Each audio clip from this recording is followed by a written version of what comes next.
A very good evening to everyone. Welcome back to Unacademy Linking Laws. I am Apoorva पुरोहित और आज हम discuss करने वाले हैं एक न्यू ग्राउंड फॉर डिवोर्स।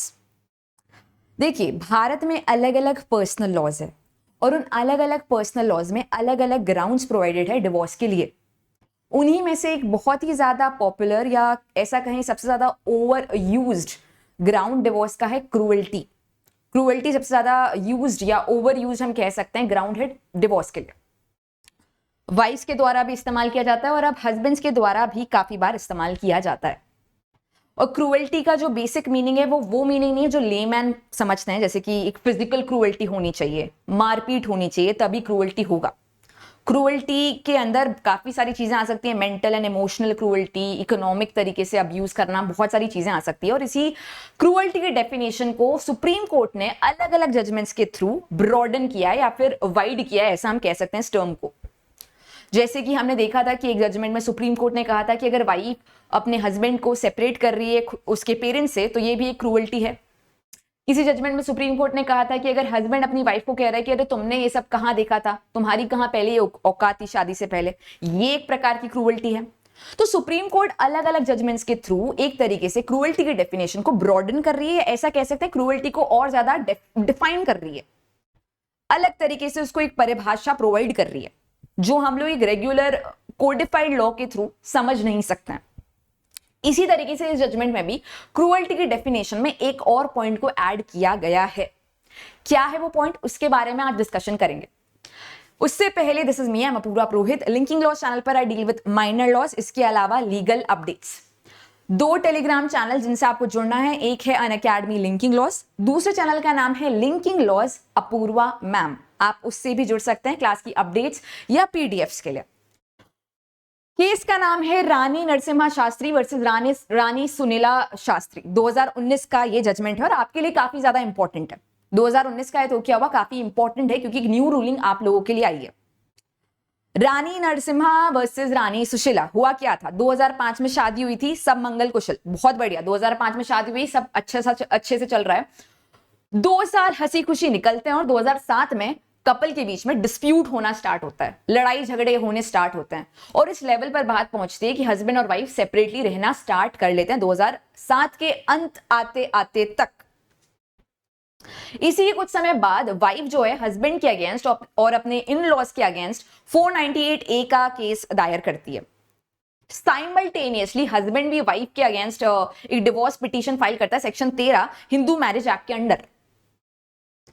तो यहां पे फैमिली कोर्ट कहती है कि नहीं, सेक्शन 13 में जो ग्राउंड्स प्रोवाइडेड है वो कोई ग्राउंड में आपका मैटर फॉल नहीं कर रहा, इसी वजह से आपको डिवोर्स नहीं मिलेगा। जब ये हस्बैंड जो है हाई कोर्ट के पास पहुंचे तो हाई कोर्ट भी सेम बात बोलती है कि नहीं, यहाँ पे आपको कोई डिवोर्स नहीं मिलेगा क्योंकि सेक्शन 13 में जो ग्राउंड्स प्रोवाइडेड है उसमें आपका मामला फॉल कर नहीं रहा है। इस दौरान होता यह है कि जो वाइफ ने केस कर रखा था 498A का, उसमें हस्बैंड और उसकी फैमिली को अक्विटल मिल जाता है, यानी कि दोष मुक्त बताया जाता है।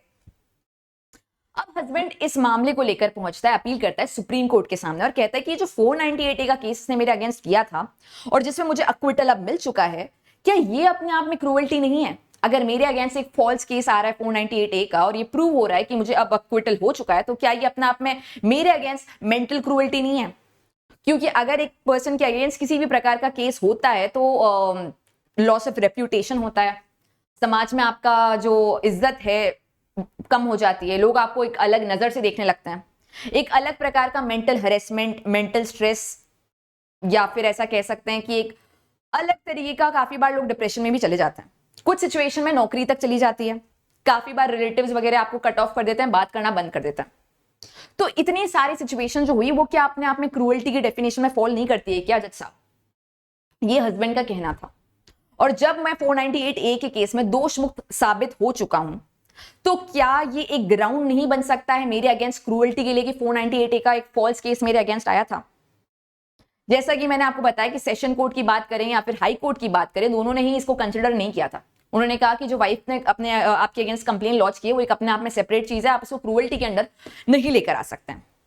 लेकिन सुप्रीम कोर्ट ने इसको एक अलग डायरेक्शन दिया। सुप्रीम कोर्ट ने कहा कि कहीं ना कहीं बिल्कुल ये क्रूएल्टी के अंडर फॉल करेगा और इसमें सेक्शन 13 के अंडर इनको डिवोर्स मिल जाना चाहिए।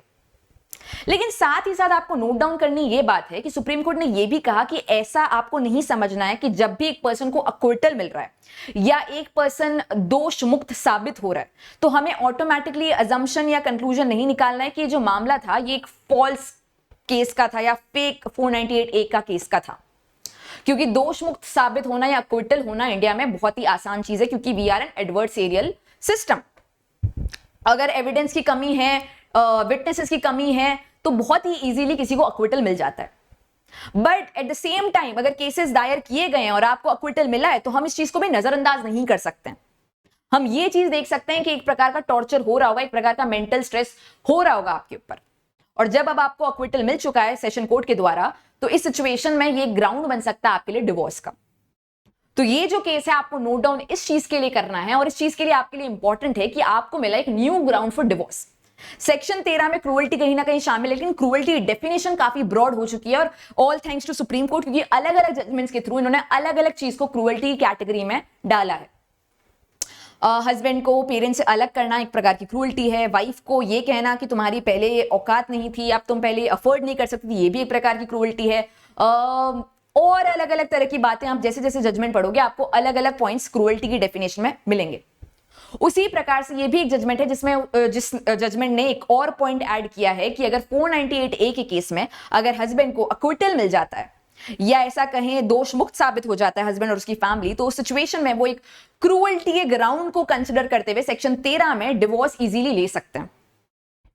तो ये आज का केस है। अगर इससे रिलेटेड आपको कोई डाउट हो या क्वेरी हो या कमेंट हो वो जरूर करना, आप कर सकते हैं। 2 बड़े सेशन आ रहे हैं आपके सामने। 18 अगस्त को इंटरप्रिटेशन ऑफ स्टैट्यूट्स का सेशन 11:30 बजे, 20 अगस्त को 6:30 बजे शाम को मुस्लिम लॉ इन वन शॉट का सेशन, जिसमें हम लोग एक क्लास में पूरे मुस्लिम लॉ का फुल रिविजन करने वाले हैं। इसमें आपको हिंदी और अंग्रेजी दोनों के नोट्स मिल जाएंगे। इसके अलावा ये सब्सक्रिप्शन प्लान्स हैं प्लस के, ये है आइकॉनिक के। जो प्लान आपके लिए सूटेबल हो वो आप जरूर ज्वाइन करें। कोड आपको इस्तेमाल करना है लिंकिंग फॉर एडिशनल डिस्काउंट। इसके अलावा कोई इनअप्रोप्रिएट कंटेंट नजर आया तो रिपोर्ट कर सकते हैं, ये लिंक डिस्क्रिप्शन बॉक्स में दे रखा है। Thank you so much. अपनी ओपिनियन या अपनी क्वेरी या डाउट जरूर कमेंट में लिखना। See you all in the next class.